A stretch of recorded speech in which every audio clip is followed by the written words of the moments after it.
दो हंसों की कथा है श्री भक्तमाल जी में। हंस पकड़ने का बधिक बानो धरि आयो, तिलक छाप की ओट बंधे हरि आप बधायो। हंस पकड़ने काज बधिक बानो धरि आयो। महाप्रभु वल्लभाचार्य जी के पुत्र गोसाई श्री विट्ठलनाथ जी साक्षात भगवान के ही अवतार है। श्री गोसाई जी का नियम था, जब तक किसी एक जीव को भगवान के शरणागत नहीं कर देंगे तब तक अन्न जल ग्रहण नहीं करेंगे। उनका नित्य का नियम था, जब तक किसी एक जीव को भगवत सन्मुख भगवान के शरणागत ना करें तब तक अन्न जल नहीं पाते थे। कैलाश मानसरोवर की यात्रा पे गए श्री गोसाई जी। अब कैलाश की यात्रा में कहां से आदमी मिलेगा भैया? कोई नहीं मिला तो मानसरोवर के राजहंस प्रकट हो गए। राजहंस आए तो गोसाई जी ने राजहंस जो मानसरोवर के थे उनको तिलक और कंठी दे दी। हंसों ने कहा, महाराज हमारी सेवा। बोले, जब कोई ऊर्ध्व पुंडधारी वैष्णव आ जाया करे तो उनके सामने प्रकट हो जाया करो, उनको दर्शन दिया करो। ऐसे तिलक देख लेना बस, कंठी हो तिलक हो, ये वैष्णव की पहचान है। पुरानी परंपरा में आप सब यदि अपने घर के पूर्वजों के चित्र देखेंगे ना, सबके माथों पे ये भगवान की छाप है। हमसे कोई कह रहा था, महाराज जी ये तिलक इसका परिचय क्या है? हमने कहा, ये जो मध्य में आपको कुमकुम दिख रहा है ये जगत जननी हमारी भगवती जानकी जी हैं, ये रघुनाथ जी हैं, ये लखनलाल जी हैं, और ये नीचे सबके श्री हनुमान जी हैं। तो हम तो पूरा राम दरबार माथे लगा के घूम रहे हैं। ये जो तिलक है ये भगवान का चिन्ह है। हाँ, तिलक अवश्य लगाना चाहिए। शास्त्रों में तो यहां तक वर्णन है कि कैसा तिलक लगाएं, किसका तिलक लगाएं। आपको बहुत धन धान्य चाहिए है तो बढ़िया भगवती महालक्ष्मी के श्री यंत्र को कार्तिक के महीने में चूना और हल्दी से कुमकुम बनाओ, घर में बनाओ और अर्चन करो श्री सूक्त से, अथवा राधा सहस्त्र नाम से, अथवा लक्ष्मी सहस्त्र नामावली से, अथवा कनक धारा से अर्चन करो और अर्चन करके रख लो वर्ष भर की तैयारी। नित्य उसका माथे पे तिलक लगाइए, देखिए समृद्धशाली आप कितने जल्दी हो जाएंगे। अपने आप संपत्ति बढ़ने लगेगी, आकर्षण बढ़ता है महाराज। हाँ, आप चाहते हैं भगवान की भक्ति मिले, आपको धन नहीं चाहिए, भक्ति चाहिए। बढ़िया सुंदर अष्टगंध चंदन लो और बढ़िया घिसो और श्री ठाकुर जी को चढ़ाओ और भगवान का प्रसादी चंदन लगाने लगो, भक्ति मिलेगी। वैराग्य चाहिए है, गोपी चंदन लगाओ, सफेद चंदन लगाओ, वैराग्य बढ़ेगा। अरे हमारे यहां एक एक विषय का बड़ा विस्तार है, लेकिन तिलक अवश्य लगाओ। हम तो एक निवेदन करें श्री जगदीश भैया, इतने सब वैष्णव बैठते हैं, परिवार में खूब बच्चे भी हैं, बैठे सबको दोनों द्वारों पे बढ़िया तिलक रख दीजिए, जो आए सुंदर तिलक की छाप उसके माथे हो। ये सौभाग्य है महाराज। वैष्णव के लिए ये माथा सौभाग्य है, ये सौभाग्य चिन्ह है। जीवन से दुर्भाग्य चला जाएगा। सबसे भली तिलक और माला, सबसे भली तिलक और माला, सहज ही आए मिले गोपाला। जो हरि है तो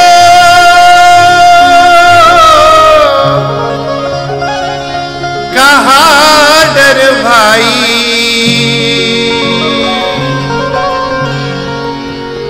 करिए भजन खड़ताल उठाई। जब भगवान है तो क्यों डराना? ये तिलक तो भगवान को आकर्षित कर देता है।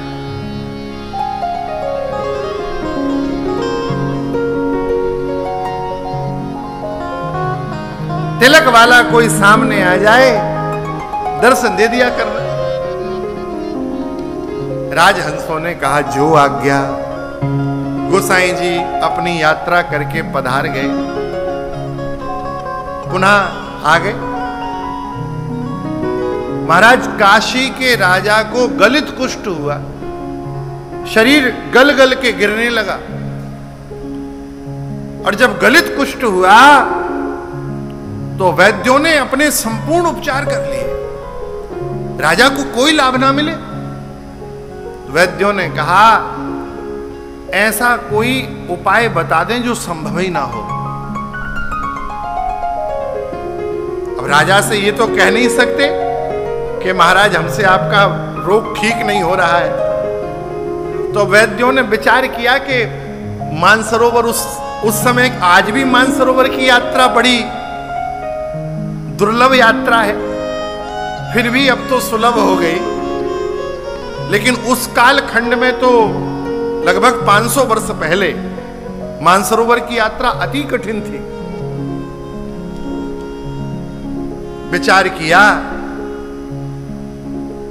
ऐसा कुछ संयोजन बना दें। बोले महाराज यदि मानसरोवर के राजहंस कोई पकड़ लाए तो उनके शरीर से एक तेल निकलता है, उन्हें बढ़िया पानी में उबालेंगे, तेल निकालेंगे और फिर उस तेल को आपके शरीर पे लगाएंगे तो आपका रोग दूर हो जाएगा। अब वैद्यों ने तो इसलिए कहा था कि ऐसा होना ही नहीं है। यदि कदापि कोई मानसरोवर तक पहुंच भी गया तो राजहंस उसे मिलेंगे, दर्शन देंगे, यही अत्यंत कठिन है। तो वैद्यों ने अपनी बात बना ली। राजा ने कहा जो चाहोगे सो प्रदान कर दिया जाएगा। सारे शिकारियों को कहा गया जो लेके आ जाए ले आए, राजहंसों को पकड़ के। एक शिकारी संतों के बीच जाने लगा। जो मानसरोवर से लौटते वो कहते भैया देखो ये हंस कितने पवित्र हैं। वैसे तो दिखते नहीं है लेकिन कोई वैष्णव ये तिलक धारण करके जाए तो उसके सामने तत्काल आते हैं, उसका स्वागत करते हैं। शिकारी ने बाना बना लिया। हंस पकड़ने काज बधिक बान्यो धरी आयो।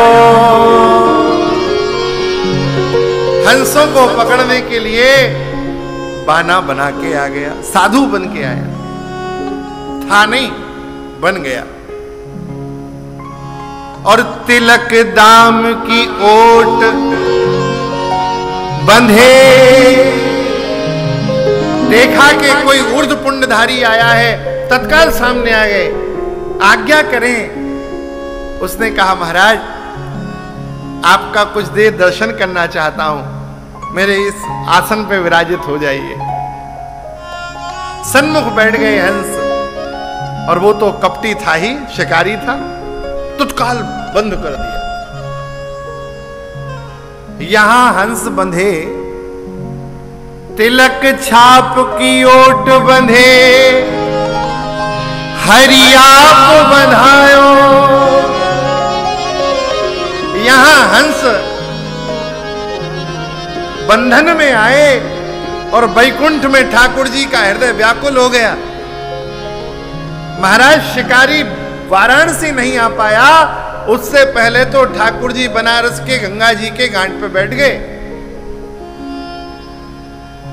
एक मैया महामंत्री की पत्नी थी, वो किसी कारण से गंगा घाट पे आई हुई थी, पैर फिसल गया। इन्होंने एक चूरन दिया, बोले ले भाई ये पाले, तत्काल उसका पैर ठीक। उसने कहा महाराज आपके हाथों में तो जादू है। अरे बोले मैया संसार में ऐसा कोई रोग ही नहीं है जिसको हम मिटा ना सकें, हम बहुत बड़े वैद्य हैं। उसने कहा महाराज हमारे राजा बड़े परेशान हैं, मैं अभी इनको बोलती हूं, आप आए हैं उपस्थित हैं तो आपकी योग्यता का लाभ लेंगे।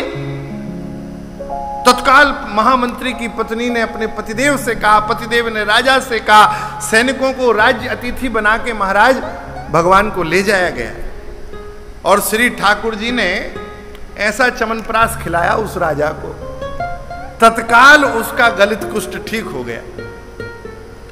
भगवान उपचार करके पूर्ण निवृत्त हुए।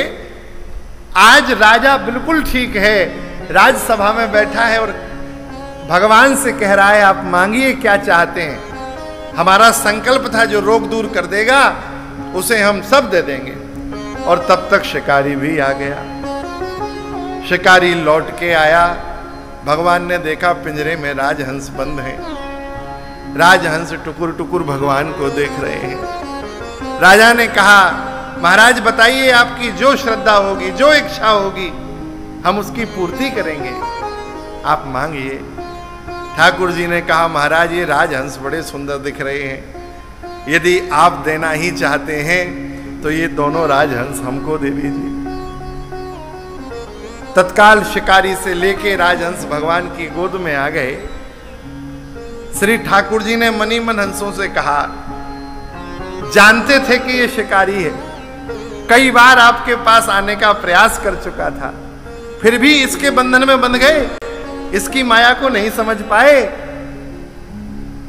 हंस बोले प्रभु हमने तो गुरु आज्ञा का पालन किया और देखो हमारी गुरु आज्ञा के पालन का फल, आज हम आपकी गोद के अधिकारी बन गए हैं। केवल एक आज्ञा थी कि तिलक का सम्मान करना। तो भक्तमाल में आपको अंतर्निष्ठ भक्त मिलेंगे, भक्तमाल में आपको पक्षी भी भक्त मिलेंगे।